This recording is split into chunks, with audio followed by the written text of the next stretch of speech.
लोकतांत्रिक देश में रहते हैं, सेक्युलर देश है हमारा, सभी को अपने मजहब, अपने पंथ को लेकर आगे बढ़ने का अधिकार है। लेकिन आजकल एक शोर है हिंदू राष्ट्र का, और कहीं ना कहीं ये शोर ना एक तरीके से देखा जाए तो आप लोग धर्मगुरु जो है उनकी वजह ज्यादा है। और एक और बात है कि धर्मगुरु अब धर्मगुरु तो हैं, लेकिन राजनीति में भी उनकी दस्तक बढ़ रही है। आपका इस पे क्या विचार है? क्या आप भी राजनीति की ओर देख रही हैं? सीधा सवाल है।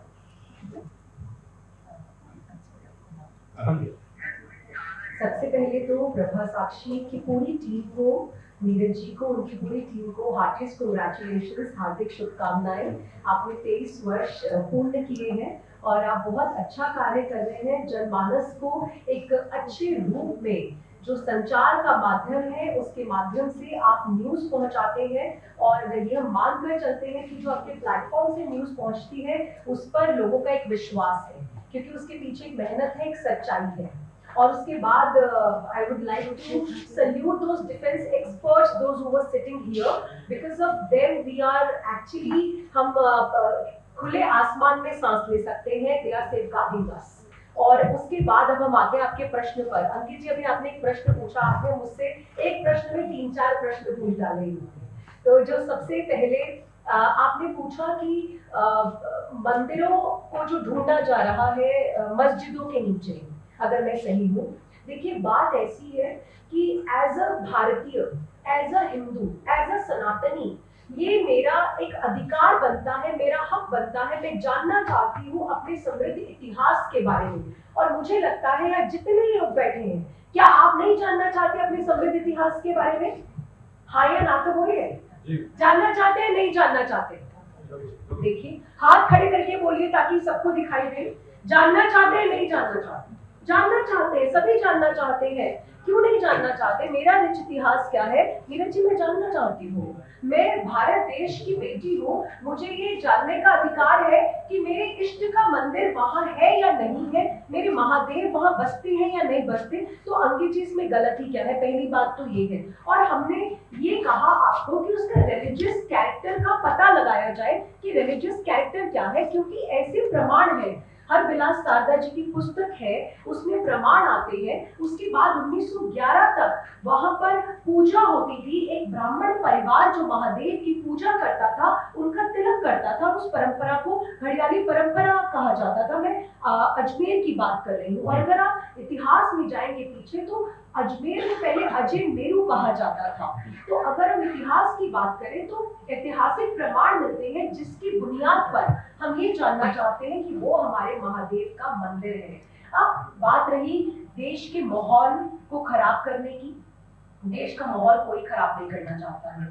देश में सामाजिक समरसता हो, सौहार्द हो, सद्भावना हो, ऐसा हम सभी चाहते हैं। इसीलिए हम सिर्फ अभी ये कह रहे हैं कि रिलीजियस कैरेक्टर का पता लगाया जाए। लेकिन हमने तो नहीं कहा, एडवोकेट कमीशन ने कुछ लोगों को नियुक्त किया वहां पर। हमने संविधान का रुख अपनाया, न्यायपूर्ण तरीके से हम वहां गए, न्याय तंत्र पर विश्वास रखते हुए। लेकिन कुछ लोग नकाबपोश वहां पर आए और हमला किया। तो उसमें आप बताइए किसकी गलती है? आप यहाँ इंटरव्यू लेने बैठे, आपने तो नकाब नहीं पहना। मैं यहाँ पर इंटरव्यू दे रही हूँ, मैंने तो नकाब नहीं पहना। उनको अपना मुंह ढकने की आवश्यकता क्यों हुई? क्योंकि उन्हें पता था वो गलत काम कर रहे हैं, इसलिए नकाब पहनकर आए थे। तो ऐसे लोग देश का माहौल खराब करते हैं, ना कि हम लोग जो संविधान का रुख अपनाते हैं। और हाँ, आपका एक प्रश्न और राजनीति पर। देखिए, मेरी राजनीति में कोई दिलचस्पी नहीं है। और लेकिन हैविंग सेड दैट, मैं ये जरूर कहूंगी, किसी ने बहुत सुंदर कहा, देश का सुचारू रूप से संचालन करने के लिए आप एक राजा को अध्यात्मवादी बना दीजिए, नहीं तो अध्यात्मवादी को राजा बना दीजिए। ये बहुत ज्यादा इंपॉर्टेंट है, क्योंकि अगर जब एक राजा अध्यात्मवादी होता है तो जानते हैं क्या होता है अंकित जी? जब एक राजा अध्यात्मवादी होता है तो वो भ्रष्टाचार करने से पहले सोचेगा, वो गलत कार्य करने से पहले सोचेगा, वो ब्राइबरी करने से पहले सोचेगा, और वो अपने देश को अपने से आगे रखेगा। इसीलिए एक अध्यात्मवादी को राजा बना दीजिए, नहीं तो राजा को अध्यात्मवादी बना दीजिए, तभी देश सुचारू रूप से संचालित हो सकता है। आप देखिए, चाणक्य ने चंद्रगुप्त मौर्य को स्थापित किया, वो किस लिए किया? चाणक्य किंग मेकर थे। चाणक्य ने कैसे राजा को लाकर रख दिया सबके सामने, जिसने भारत, अखंड भारत, एक भारत की कामना की, और कामना ही नहीं की बल्कि उसको स्थापित भी किया। तो मैं ये कहूंगी कि मेरी कोई दिलचस्पी नहीं है, बहुत लोग चाहते हैं हम राजनीति ज्वाइन करें, बहुत जगह से ऑफर्स भी आती है, मैंने आज तक कोई ऑफर एक्सेप्ट नहीं की। हालांकि आपने फर्स्ट बहुत पर्सनल क्वेश्चन पूछा है, फिर भी मैंने आपके प्रश्न का जवाब दिया। मैं आध्यात्मिक हूँ और मैं ये चाहती हूँ कि मेरा देश उन्नति करे, मेरा राष्ट्र विकास करे, भारत की एकता अखंडता के लिए हम सब मिलकर अपने कदम आगे बढ़ाए, मैं ये चाहती हूँ। आचार्य जी, दुनिया का सर्वाधिक आबादी और विविधताओं वाला देश भारत कैसे हर धर्म और जाति के लोगों को साथ रखकर शांतिपूर्वक प्रगति के पथ पर आगे बढ़ सकता है?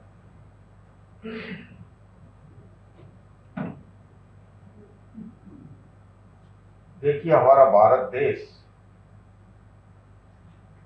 ये बहुलतावादी संस्कृति वाला देश है। अनेकता में एकता इस देश की मौलिक विशेषता है। सर्वधर्म सद्भाव इसका मूल मंत्र है और इसी मूल मंत्र से देश आगे भी बढ़ सकता है और विकास भी कर सकता है। हमारे देश के माननीय प्रधानमंत्री जी डेवलपमेंट पे जोर देते हैं, किंतु मेरा ये भी साथ साथ मानना है कि डेवलपमेंट के लिए सोसाइटी में पीसफुल एटमॉस्फेयर भी चाहिए। अगर सोसाइटी में पीसफुल एटमॉस्फेयर नहीं है तो इन्वेस्टर भी नहीं आएगा, और आया हुआ है तो वो वापस भी चला जा सकता है। इसलिए विकास का शांति से संबंध है और शांति का समृद्धि से संबंध है। इसलिए मैं इस मंच के माध्यम से कहना चाहूंगा कि हम सभी देशवासियों का ये कर्तव्य बनता है, दायित्व बनता है, धर्म बनता है कि हम देश के अंदर एक धार्मिक सहिष्णुता का माहौल पैदा करें, समरसता का भाव पैदा करें, और हमारे देश की ये खूबी कहूं या लोकतंत्र की खूबी कहूं या धर्म की, जब इस मंच पर हमारी बहन प्रज्ञा भारती जी उपस्थित है, हमारे अजमेर से दरगाह से प्रतिनिधि उपस्थित है, ऐसे समय में मैं अवश्य कहूंगा कि हम अपने अस्तित्व की तरह दूसरों के अस्तित्व को स्वीकार करना सीखें। हम अपने विचारों की तरह दूसरों के विचारों का आदर करना सीखें। हम अपने धर्म का ईमानदारी से पालन करें, किंतु दूसरे धर्मों का भी आदर और सम्मान करें। ऐसा करके ही जो भारत की महान विरासत है उसको हम शांति और सद्भावना के द्वारा आगे बढ़ा सकते हैं। जी, आपका जो आपने बहुत अच्छे तरीके से हम सभी का मार्गदर्शन किया, लेकिन एक सवाल और आपके उत्तर से बनता है। आपने विरासत की बात करी है, तो हम विकास और विरासत दोनों को साथ लेकर चल रहे हैं, लेकिन जैसे ही विरासत का नाम लेते हैं तो सवाल आ जाता है किसकी विरासत, ये मंदिर है या मस्जिद। और जैसा कि आरएसएस चीफ ने कहा था कि भाई हर मंदिर के नीचे शिवलिंग नहीं ढूंढना है, लेकिन ऐसा लग रहा है कि वही सब चल रहा है।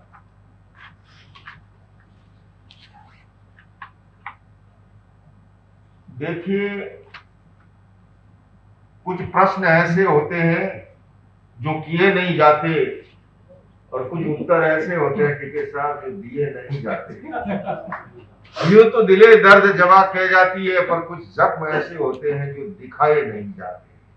मैं इतना अवश्य कहूंगा, हम सबको मिलकर के हमारी देश की जो खूबसूरती है, आज भारत एक अध्यात्म प्रधान देश माना जाता है, एक कृषि प्रधान देश माना जाता है, एक ऋषि प्रधान देश माना जाता है, और इस नाते हर देश के हर नागरिक को बहुत ही गंभीरता के साथ आचरण करते वक्त कि हमारे आचरण से विदेशों में हमारे देश की छवि तो धूमिल नहीं हो रही है। अगर इस आत्मावलोकन से आगे बढ़ेंगे तो आपने जितने प्रश्न किए हैं उनका उत्तर स्वतः समाहित हो जाएगा। मेरा सवाल लाजमी से है कि सर देखा जाए तो हमारे देश में ना अल्पसंख्यकों को लेकर राजनीति खूब होती है, बातें खूब होती है, लेकिन अभी भी उनको लेकर इतनी बातें क्यों करनी पड़ती है? क्या कहा जाता है कि वो पिछड़े हैं, इसकी वजह तुष्टीकरण की राजनीति है, क्या आपको ये लगता है आखिर ऐसा क्यों है कि उनको अभी भी पीछे ही माना जाता है समाज में? और साथ ही साथ जिस तरीके से धर्मांतरण की घटनाएं बढ़ रही हैं, इसको लेकर जो समाज में तनाव देखने को मिलता है, समाज में कहीं बयान जिस तरीके से बयानबाजी होती है, उसको लेकर आप क्या कहेंगे? आप लोगों को इसको लेकर कितनी चिंता है?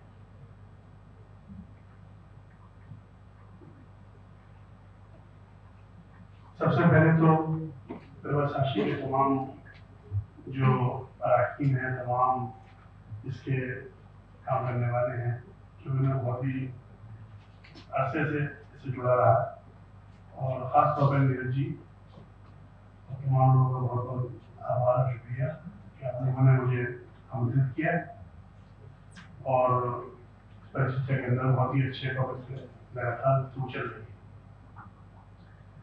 जनाब ने जो सवाल किया, आज दुनिया के अंदर जो हालात हैं उनमें दो किस्म के लोग हैं। एक तो वो ताकतें हैं जो दुनिया को तोड़ देना चाहती हैं, और जो एकात्म मानववाद है, जो इंटरनेशनल एकता है, उसे खत्म कर देना चाहती है। दूसरी वो ताकतें हैं जो इसे बचाना चाहती हैं। ठीक उसी तरीके से हमारे देश के अंदर दो किस्म के लोग हैं। एक वो लोग हैं जो देश को तोड़ देना चाहते हैं, और एक वो हैं जो देश को बचा देना चाहते हैं। इन्हीं के साथ जो दो लोग और जुड़ गए हैं, कुछ मौसम विभाग के लोग भी हैं, जो पिछले 10 साल पहले किसी और मौसम में जी रहे थे, आज वो दूसरे मौसम की कड़ी बन चुके हैं।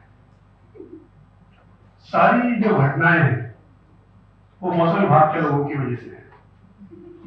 हमारे देश के सबसे बड़े संगठन राष्ट्रीय स्वयं सेवक संघ के राष्ट्रीय संचालक जी ने अयोध्या का जो मुद्दा कोर्ट के जरिए जब हल हुआ था, एक तरफ ये फैसला हुआ कि राम मंदिर का निर्माण होगा और दूसरी तरफ मस्जिद बनेगी, तो देश के सभी लोगों ने बगैर एक कतरा खून गिरे हुए इस फैसले को स्वीकार किया। उसके बाद रात को 8 बजे उनका संबोधन हुआ। उन्होंने देश से कहा कि हमें राष्ट्रीय एकता के लिए, अखंडता के लिए अब आगे बढ़ना है, गड़े मुद्दों को नहीं उखाड़ना। और उन्होंने वो बातें कही थी जिसमें राष्ट्रीय एकता भी थी, राष्ट्रीय अखंडता भी थी, और भारत का भविष्य भी था। क्योंकि आज दुनिया के अंदर वो लोग जो नहीं चाहते कि भारत के अंदर शांति रहे, वो कहीं ना कहीं किसी न किसी तत्व को इस्तेमाल करते हैं। इसी कड़ी के अंदर बहुत सारे वो लोग जिन्हें हम ये समझते हैं कि ये राष्ट्र निर्माण में काम कर रहे हैं, वो भी कहीं ना कहीं उन्हीं के हाथों में इस्तेमाल हो रहे हैं। वरना राष्ट्रीय स्वयंसेवक संघ के संचालक के आदेश के बाद, प्राइम मिनिस्टर की तकरीरों के बाद लोगों को समझ लेना चाहिए था कि देश की सरकार और देश के वो लोग जो देश को चलाते हैं उनका मकसद क्या है। मगर चंद लफंगों ने इन मुद्दों को अपने जाती फायदों के लिए, अपने ताकत हासिल करने के लिए इस्तेमाल किया, और लगातार टीवी चैनलों से लेकर सड़कों तक ये हंगामे किए। और हमारे देश के वो लोग जो कहीं ना कहीं उनके हाथों में इस्तेमाल हो गए, कोई इस्तेमाल हुआ राइट के साथ, तो कोई इस्तेमाल हुआ जो है लेफ्ट के साथ। वही लोग मंदिरों के अंदर, मस्जिदों के अंदर चीजें घूमते फिर रहे हैं। अब हमें अपनी भूमिका तय करनी है कि हमें कहाँ खड़ा होना है, क्योंकि आज लड़ाई हमारी शांति और लड़ाई की है। दुनिया के अंदर यूरोप लगातार लड़ाई में है, गल्फ कंट्रीज लगातार लड़ाई में है। परेशान ये है दुनिया कि भारत कोरोना काल के बाद कैसे खड़ा हो गया, ये लड़ क्यों नहीं रहा है, किसी के साथ क्यों नहीं है। हमारी तरफ दोस्ती अमेरिका से भी है और रशिया से भी है, कहीं ना कहीं यूक्रेन में हमारी बात होती है। इसी तरीके से हमारे प्रधानमंत्री का स्वागत अगर इजराइल में होता है, तो फिलिस्तीन के लोग भी जो वहां के मजलूम हैं वो भी हमारे देश की तरफ देखते हैं। मगर वो अच्छी बातें जो हमारे देश की सरकार पिछले 10 सालों से पूरी दुनिया के अंदर कर रही है, वो बातें आम नहीं होती हैं। छोटे से मुद्दे जो होते हैं वो आम हो जाते हैं और उनको लेकर देश में हम भिड़ जाते हैं। आज हमें समझना होगा कि अगर देश रहेगा तो सब रहेंगे, देश नहीं रहेगा तो कुछ नहीं रहेगा। ना आप महफूज है, ना मैं महफूज हूँ, ना कोई हमारा जो है खास आदमी, ना आम आदमी कोई महफूज है। इसलिए हमें कहाँ खड़ा होना है ये हमें तय करना होगा। अभी चंद दिनों पहले मेरे पुराने दोस्त जो हमेशा अच्छी अच्छी बातें किया करते थे, तो वो मेरे आधे घंटे उन्होंने गुफ्तगू की, उनके विचार काफी तब्दील हुए। मैंने उनसे पूछा कहाँ थे आप, कहने लगा मैं स्विट्जरलैंड में था। वो लगातार यूट्यूब देख रहे थे। ये जो हमारी सोशल मीडिया इंडस्ट्री है, इसमें झूठी बातें करके जो है वो हमारे देश के लोगों को जिस राह पे ले जा रही है वो हमारे लिए सोचने का विषय है।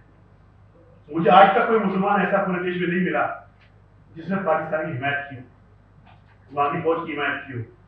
पहले 30-40 साल पहले लोग होते थे कि जहाँ में जाती बातें करते थे और क्रिकेट की बातें करते थे, अब वो लोग भी नहीं। हादसा हमारे देश में हो रहा है और चिढ़ाया जा रहा है यहाँ मुसलमान। ये ना कोई राष्ट्रीय स्वयंसेवक संघ का कार्यकर्ता है, ना भारतीय जनता पार्टी का कोई अथॉराइज पदाधिकारी है। ये वो लोग हैं कि जो मौसम विभाग के लोग, गमछा डाल के, भगवा वस्त्र पहन के, वो कहीं गाय के चक्कर में और कहीं किसी और चक्कर में लोगों को परेशान करते हैं। इसलिए कई जगह प्रधानमंत्री को भी ये बात कहनी पड़ी कि ऐसे कुछ लोग हमारे अंदर भी हैं जिनसे हमें होशियार रहना पड़ेगा। आज हमें अपनी भूमिका तय करनी होगी कि हम कहाँ खड़े हैं। इसलिए राष्ट्रीय एकता के अंदर, राष्ट्रीय अखंडता के अंदर हमें अपना किरदार निभाना है और पूरे देश के मुसलमान, मैं जिम्मेदारी से कह सकता हूँ, देश के साथ हैं, देश के खिलाफ कोई नहीं है। मगर जब लगातार जो है उनके साथ हादसा हो रहे हैं तो हम लोगों में घूमते हैं। कल तक तो वो सिर्फ 1-2 पार्टियों के खिलाफ थे, वे कहते थे कि फलां पार्टी हमारे मुखालिफ है, मगर कहीं ना कहीं मुखालिफ लोग आज उनके दिमागों को टच करने में कामयाब हुए हैं कि देश के अंदर चीजें हमारे खिलाफ हो रही हैं, क्योंकि वो उसी अंदाज से उसे सोच रहे हैं। इसलिए हमें सोचना होगा कि देश की अक्सरियत जो है वो देश को बचाना चाहती है, हमें देश में बचाने वालों के साथ खड़ा होना।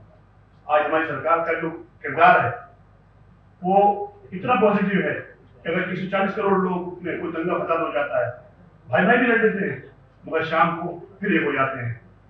हमारे यहाँ पिछले 10 सालों के अंदर कोई भी दंगा जो है वो 24 घंटे से ज्यादा नहीं चला। और पहली सरकारों के अंदर दंगे 2-2 महीने 3-3 महीने हुआ करते, दंगे करवाए जाते थे। इसलिए सरकार के पॉजिटिव कामों को देखना होगा, तो कहीं अगर गलतियां हो रही हैं तो दुश्मन बन के नहीं, बल्कि ये समझते कि देश हमारा है, कुछ चीजों को सही करना। और ये जिम्मेदारी मजहबी लोगों की ज्यादा है, क्योंकि तमाम दंगे अल्लाह ऊपर लेके और नारे लगाकर होते हैं। इसलिए हमें ऐसे दंगों से महफूज रहना होगा कि जिसके पीछे वो ताकत है। अभी एक छोटा सा परिणाम सामने आया, उत्तर प्रदेश के अंदर 8 साल से सरकार योगी जी की है। जब वहां के लोगों ने देखा, बार बार ऑब्जर्व किया, एक अच्छी सरकार जिसमें दंगा, झगड़े, लूटमार और चीजें खत्म हो गई, तो कुंदरकी चुनाव के अंदर 1 लाख वोट मुस्लिम वोट भारतीय जनता पार्टी के कैंडिडेट राघवेंद्र सिंह को मिला। वो 1,60,000 वोट को मिला, जिसमें 60,000 हिंदू वोट था, 1 लाख मुस्लिम वोट भारतीय जनता पार्टी के कैंडिडेट। उसे छुपाने के लिए, उस बात को दबाने के लिए, कहीं ऐसा ना हो कि हमारी दुकानें बंद हो जाएं, ये बाकायदा जो है ये दंगा करवाया गया। और वो लोग घबरा गए कि हम तो खौफ देख रहे थे 27 में आ जाएंगे और 29 में आ जाएंगे, ये क्या हो गया। इसलिए ये दंगे बाकायदा भड़काए गए और उसमें जो मारा जाता है वो हमेशा जो है कोई सब्जी जाने वाला या गरीब का बच्चा होता है, दंगा कराने वाला तो वो छुपा के भाग जाता है। इसलिए हमें सोचना होगा कि अपने मजहबी इदारों को, मंदिरों को, मस्जिदों को दंगों में इस्तेमाल करना है या राष्ट्रीय एकता का पैगाम वहां से देने हैं। ऐसे लोग हिंदू समाज में भी है, मुस्लिम समाज में भी है। अब हमें देखना होगा, हमें ओवैसी के लिए इस्तेमाल होना है, मध्य के लिए इस्तेमाल होना है या नुमाने के लिए इस्तेमाल होना है, या उन अच्छे लोगों के साथ खड़ा होना है जो देश को जोड़ देना चाहते हैं। शुक्रिया जी, बहुत बढ़िया तरीके से आपने अपनी बात रखी। आचार्य जी, आज बाबा साहब अम्बेडकर जी को पूरा देश श्रद्धांजलि दे रहा है, तो मेरा एक सवाल आपसे खास तौर पर है कि हम जो आजकल झगड़े देखते हैं टीवी पर, बाहर भी झगड़े देखते हैं, जैसा भी बृहस्पति जी जिक्र किया, तो संविधान पहले है या धर्म, धार्मिक पहचान पहले है या भारतीय होने का भाव? आप जो इन चीजों को दो भागों में बांट रहे हो, मेरी दृष्टि में ये दो है ही नहीं, ये एक ही है। भारतीय होने का अर्थ भी संवैधानिक होना है और संवैधानिक होने का अर्थ भी भारतीय होना है। जी, भारत का लोकतंत्र जो है वो अनेकांत के आधार पर आधारित है, जो हमें इस बात की इजाजत देता है कि हम दूसरों का भी आदर सम्मान करें, दूसरों के विचारों को समझें। मनुष्य मशीन का प्रोडक्शन नहीं है। ऐसे में विचार भेद, रुचि भेद, चिंतन भेद ये सब स्वाभाविक है, किंतु हाँ ये अवश्य है कि मतभेद लोकतंत्र की खूबी कहलाती है, किंतु मतभेद जब मनभेद का रूप धारण करता है तब समस्या उत्पन्न होती है। तो हमें इन मनभेदों से बचने की जरूरत है। और दूसरे में हमारे आदरणीय मित्र अभी उन्होंने बड़ी खूबसूरती से अपनी बातें रखी, किंतु मैं साथ ही साथ ये अपेक्षा अवश्य करूंगा कि जब बांग्लादेश पर हिंदुओं पर अत्याचार हो रहा हो तो हमारे उन भाइयों से भी एक मुक्त आवाज क्यों नहीं उठती है? उस हिंसा के विरुद्ध में उनका जुलूस या मोमबत्ती लेकर के क्यों नहीं निकलते हैं? अगर ऐसा होगा तो मुझे लगता है कि हमारी निकटता और अधिक बढ़ेगी। नहीं तो एक अनावश्यक अविश्वास का भाव जो है मन ही मन पनपता है। मैं किसी पे आरोप नहीं कर रहा हूं, लेकिन समाज के बीच में रहते हैं, समाज की नब्ज को जब हम देखते हैं और जो समाज महसूस करता है, मैं बल्कि कहना चाहूंगा, मैं अपनी ओर से उन्हें आमंत्रित करना चाहूंगा क्यों नहीं हम आने वाले दिनों के अंदर ऐसा कुछ करें जिससे कि समाज में ये मैसेज जाए कि ये जो धार्मिक रहनुमा है ये सच्चाई और अच्छाई के साथ खड़े हैं। अगर सच्चाई और अच्छाई कहीं की भी क्यों ना हो, चाहे इस पक्ष की है चाहे उस पक्ष की है, उसके साथ खड़े होंगे और कहीं पर भी जो गलत हो रहा होगा तो हम साथ मिलकर के एक साथ अंगुली उठाएंगे, एक साथ प्रतिकार करेंगे। ऐसा अगर करेंगे तो निश्चित रूप से एक अच्छा मैसेज जाएगा। धर्म जोड़ना सिखाता है, धर्म तोड़ना नहीं सिखाता। धर्म के क्षेत्र में हिंसा, घृणा, भय और नफरत का कोई स्थान हो ही नहीं सकता। मैं समझता हूं बाबा साहब अम्बेडकर जी ने जो हमें संविधान दिया, आज के दिन हमें उनके प्रति सम्मान व्यक्त करने का सबसे अच्छा तरीका ये होगा कि हम संविधान के आधारित देश को आगे बढ़ाएं, समाज को आगे बढ़ाएं। यही भारत का धर्म है, यही हम सबका धर्म है, यही भारतीयता है, यही धर्म है। और धर्म और भारतीयता को मैं अलग नहीं मानता, एक ही सिक्के के ये दोनों पहलू। बहुत धन्यवाद आचार्य जी। और चूंकि समापन की ओर हम बढ़ रहे हैं तो मेरा एक सवाल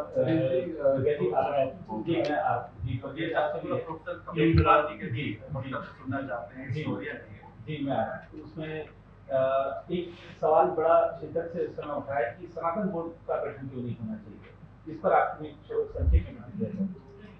सबसे पहले तो मैं ये कहूंगी, जो भी आपने प्रश्न पूछा कि राष्ट्र ऊपर है या धर्म ऊपर है, क्योंकि हम लोगों को जो आध्यात्मिक गुरु हैं उनको एक अलग दृष्टि से भी देखा जाता है कि ये तो धर्म के नाम पर उन्माद फैलाते हैं। तो मैं आपको ये बता दूं कि मेरा धर्म क्या कहता है। मेरा धर्म ये कहता है जननी जन्मभूमिश्च स्वर्गादि अपि गरीयसी। मेरा धर्म सिखाता है कि मेरा राष्ट्र पहले है, भारत पहले है, मेरी माटी पहले है। सबसे पहली बात। और दूसरी बात, मैं थोड़ा सा काशी साहब आपसे मुझे आपत्ति है, आपने भगवे पर एक टिप्पणी की जिससे मैं सहमत नहीं हुआ। मुझे पता है आपका बहुत ही अच्छा एक बैकग्राउंड है, आप सरकार को बहुत मानते हैं, आप तुष्टीकरण की राजनीति में मुझे नहीं पता कितना विश्वास रखते हैं, लेकिन मैं ये जरूर कहूंगी, मैं हिंदू मुस्लिम नहीं करती हूँ क्योंकि हम लोग पढ़े लिखे हैं, एजुकेटेड लोग हैं। I do not believe in dividing the society, I rather believe in uniting the society. लेकिन मैं ये जरूर कहूंगी कि वो लोग चाहे हिंदू है चाहे मुस्लिम है, हमें कट्टरवादी जो लोग हैं उनको आइडेंटिफाई करना होगा और समाज को एक रूप से एकत्रित होकर उनको बॉयकॉट करना होगा, बहिष्कार करना होगा। और मुझे लगता है इसमें आप सब मेरे साथ है या नहीं, ये बता दीजिए। आप सब मेरे साथ हैं। आप यहाँ हिंदू बैठे, मुस्लिम बैठे, मैंने आपसे पूछा कि परिचर्चा में कौन बैठा है, सिख बैठा है, ईसाई बैठा है, क्या मैंने आपसे पूछा? मैंने आपसे नहीं पूछा। मैंने अपनी बात को पूरे ही उतने प्रबल तरीके से रखा। तो हम सब एक हैं, एकता और अखंडता की बात करते हैं, लेकिन फिर भी मैं ये जरूर कहूंगी कासमी साहब, मेरा अधिकार बनता है, मैं भारत में रहती हूँ, ये जानने का कि ये मंदिर मेरा है, मस्जिद के नीचे मेरा मंदिर है। मुस्लिम आक्रांता आए, और माफी चाहूंगी मुस्लिम शब्द का प्रयोग कर रही हूँ क्योंकि मुगल थे और आक्रांता आए, मेरे देश को बांटा है उन्होंने। और मैं ये भी चाहती हूँ कि जो आज का युवा है, जो आज के बच्चे हैं, उन्हें कुतुबुद्दीन ऐबक और अकबर ना पढ़ाया जाए, उन्हें प्रभु श्री राम और प्रभु श्री कृष्ण पढ़ाया जाए, उन्हें भारत का समृद्ध और रिच इतिहास पढ़ाया जाए। मैं ये भी चाहती हूँ। और एक बात और, मैं इसको कुछ राजनीतिक रूप नहीं देना चाहती हूँ। मैं जरूर कहूंगी जितने भी लोग हम मंच पर बैठे हैं, आचार्य जी, लोकेश मुनि जी, आप कासमी साहब, हम लोग धर्मगुरु हैं, प्रोफेसर कपिल बैठे हिस्टोरियन है,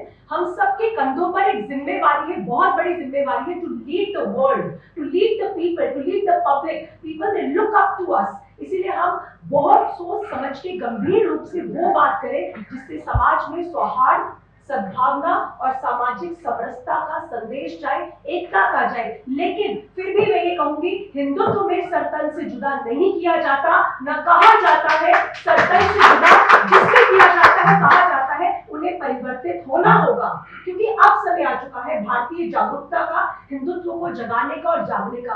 कासमी साहब, with no offence, no objection, मैं ये जरूर कहूंगी कि जो लोग ऐसे हैं जो आपके संप्रदाय में रहकर, मुस्लिम धर्म में रहकर सरतन से जुदा करते हैं, हम सभी ने देखा लहू लुहान हुआ है राजस्थान, हम भूल नहीं सकते हैं ये बात, कहां कहां जाके खून बहाया गया है। आप उन लोगों को आइडेंटिफाई कीजिए, मेरी आपसे ये रिक्वेस्ट है, और मुझे लगता है हम सभी की रिक्वेस्ट है। हम नहीं चाहते हमारे देश का माहौल खराब हो।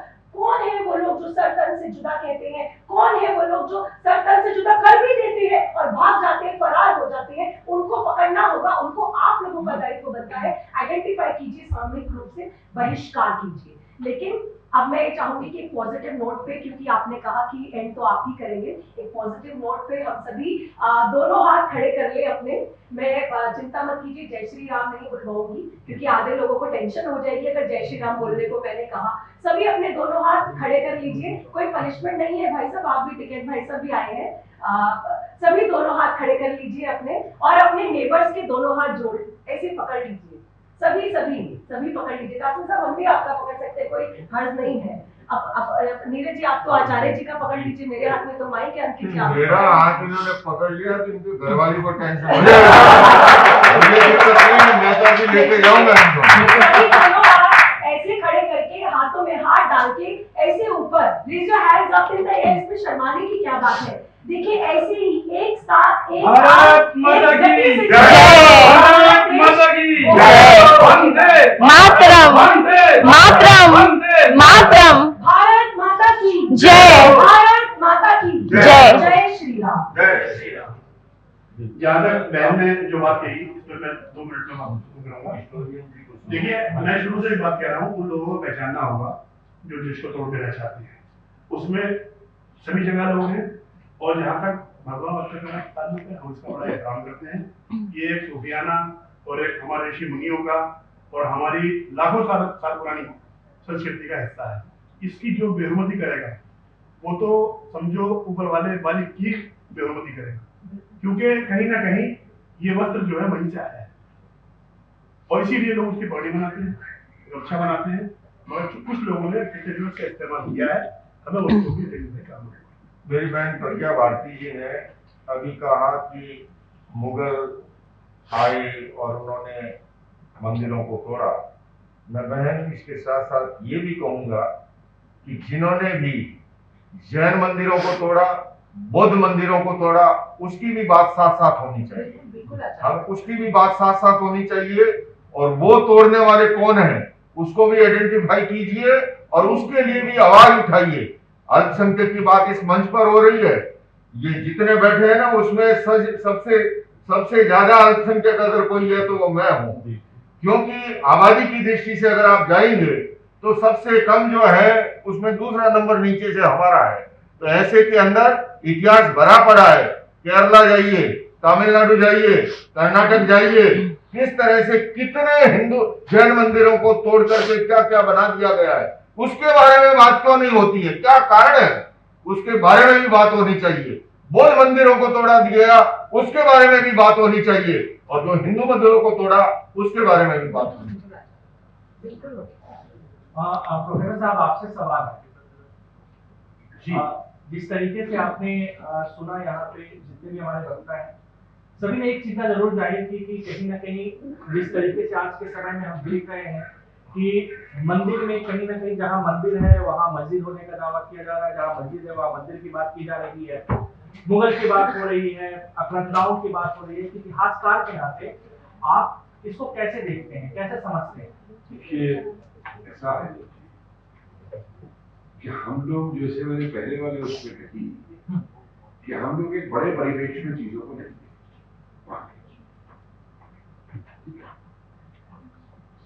और इससे पहले कि मैं आगे आपका जवाब दूं, दो बातें कहना चाहता हूं। ट्रीडेंट में था में इसी तरीके का एक सम्मेलन था, उसमें पादरी भी थे, मौलाना भी थे। मुझे प्रेजेंट करने को कहा गया कि वैसी कॉलेज की तरफ से बोला तो नहीं कर रहा। मैंने सबके सामने एक बात रखी थी जो मैं आज आप लोगों के सामने रख रहा हूँ। आप लोगों के सामने नहीं, आपके माध्यम से इस देश के धर्मगुरुओं के सामने रख रहा हूँ कि अगर आप समाज का भला चाहते हैं तो क्या एक साल तक आप इन धार्मिक मुद्दों को एक तरफ रख के एक अपनी टोली बना के क्या आप पूरे देश में घूम सकते हैं कि दहेज प्रथा बंद हो, नशे की गोलियां बंद हो, सबको शिक्षा मिले, किसान को उसका हक मिले, गरीब मजदूर को उसकी मजदूरी मिले? ये ठेकेदार करेंगे? मुझे बताइए। अगर समाज का ही दिन उन्होंने शुरू कर दिया तो इनकी दुकानें बंद हो जाए, इन पे चढ़ावे कैसे आए? इसलिए इतिहासकार होने के नाते मैं बहुत अच्छी तरह समझता हूं, मैंने बहुत कुछ देखा। मुझे याद आया बाबा रामचंद्र का किसान आंदोलन, जिसको मेरी पूरी पीएचडी आवत के अंदर, जो एक हाथ में रामायण लेके घूमते थे, एक हाथ में कुरान होती थी, और पूरा आवत का किसान, हिंदू मुस्लिम छत्तीसगढ़ एक मिल होके उत्तरी भारत का उससे बड़ा आंदोलन आज तक नहीं हुआ किसान का कोई। मुझे याद है मदारी पासी जो मिलाद शरीफ लेके चलता था और कथा सत्यनारायण लेके चलता था। कुछ जमाना याद है जब जमीन में गंगा का पानी डाल करके हिंदू मुसलमान साथ कसम खाते थे कि एक नमक की लोटे में नमक डाल के एक कसम खाते थे। मौलाना साहब, मुझसे एक सवाल आपने पूछा, मौलाना साहब से उसका जवाब मैं दूंगा। इस्लामिक कॉलेज मद्रास में बोल रहा था, बड़ी गैदरिंग थी, करीबन 1500-1600 जवान मुस्लिम बच्चे भी थे। मैंने उनसे एक बात पूछी, मैंने कहा मैं मानता हूं मुस्लिम समाज के अंदर बेरोजगारी, गरीबी है, आपके अगर लड़की एमएससी कर ले तो लड़का नहीं मिलता शादी करना, लेकिन मुझे एक बात का जवाब दे दो, जो आपके ऊपर आप ठेकेदार बन के आपके नाम पे मुस्लिम समाज पे सियासत करते हैं, उनके कुनबे इतने धनी कैसे हैं? उनके बच्चे कैसे इंग्लैंड में पढ़ रहे हैं? आपको तो मदरसों में जाने को कहते हैं। मैंने कहा जिस दिन आपने उनके गिरबान में हाथ डाल के ये सवाल पूछ लिया, ये हिंदू मुस्लिम खत्म।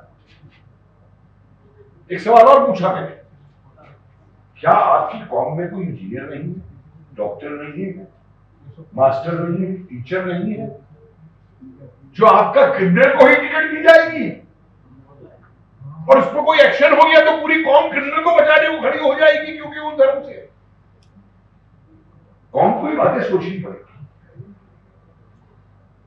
फिर आपने शुरू में सवाल किया था साध्वी से हिंदू राष्ट्र। मुझे एक बात बताए, कोई हिंदुस्तान, इस देश का नाम हिंदुस्तान किसने रखा? कहां से आया?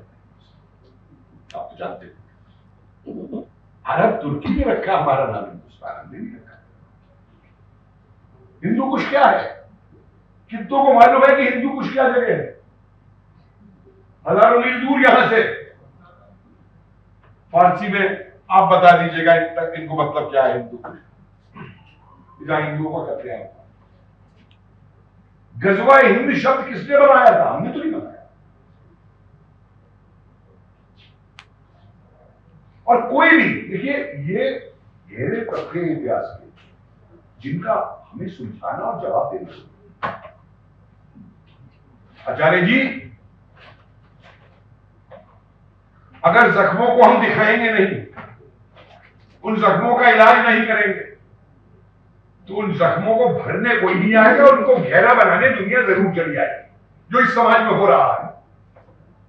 हम असलियत को असलियत ना मान करके छुपाते हैं,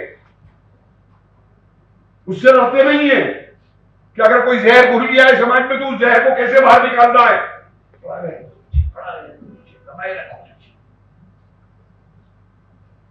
इसका नतीजा हमें भुगतना हूं। इसलिए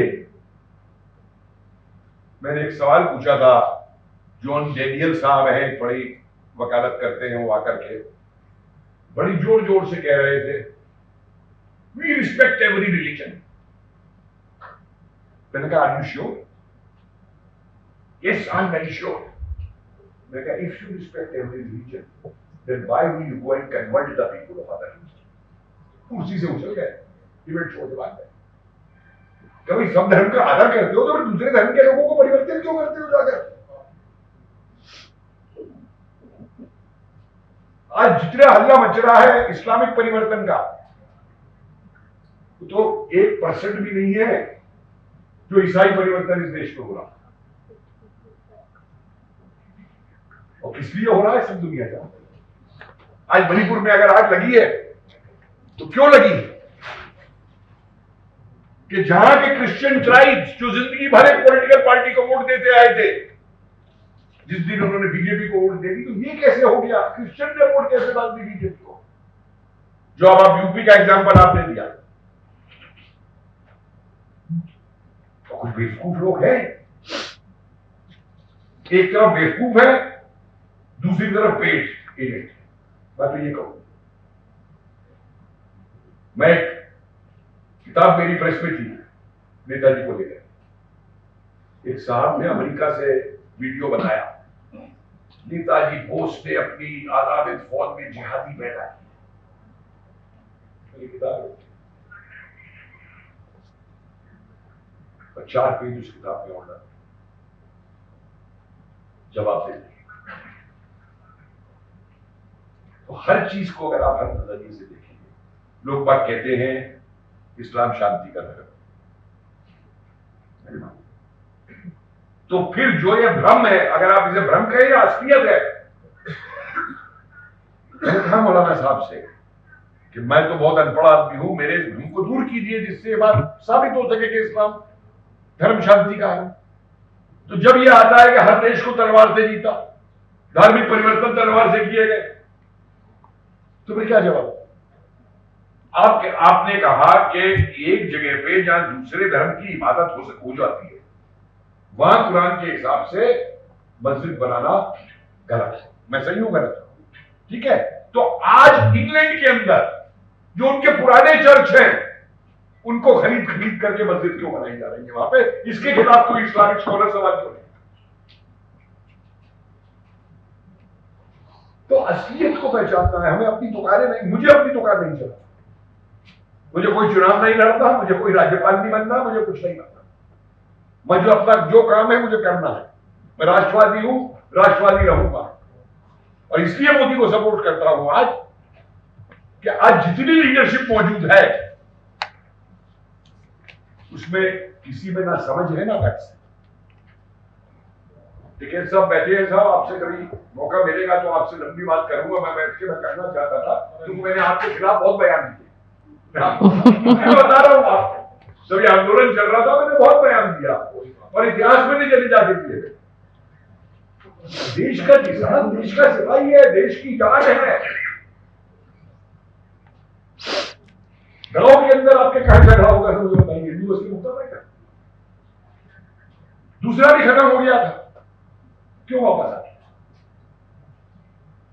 जब तक इस पे नहीं सोचे तो कम से कम मेरी अपील है कि 1 साल तक धर्म को एक तरफ रख दीजिए,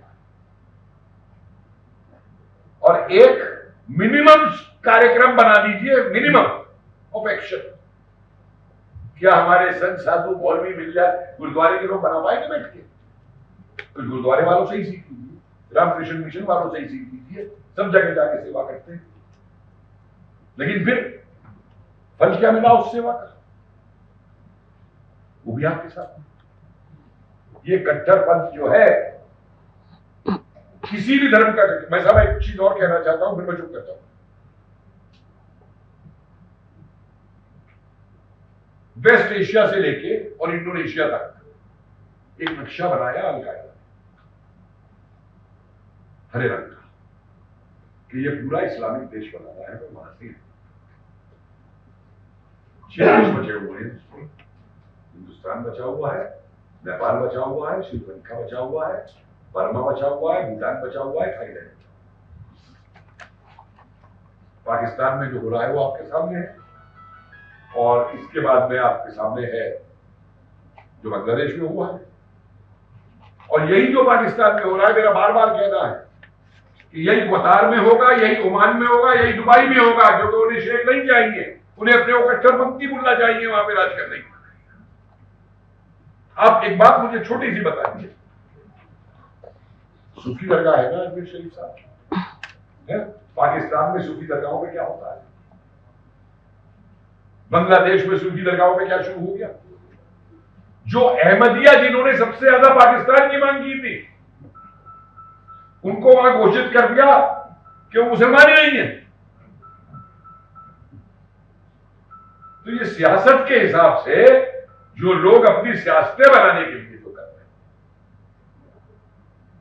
जब तक इनको अब एक्सपोज करना जरूरी नहीं है, एक्सपोज तो सब मालूम है इनका जवाब। और जब तक उस जवाब को नहीं देंगे आपके बच्चे भी सहेंगे, मेरे बच्चे भी सहेंगे, और इनके बच्चे भी सहेंगे। अगर आप भी लेना चाहते हैं देश दुनिया की तमाम जानकारी, तो आज ही सब्सक्राइब करें हमारे चैनल को। साथ ही नीचे दिए बेल आइकन को जरूर दबाएं ताकि हर अपडेट आप तक पहुंच सके।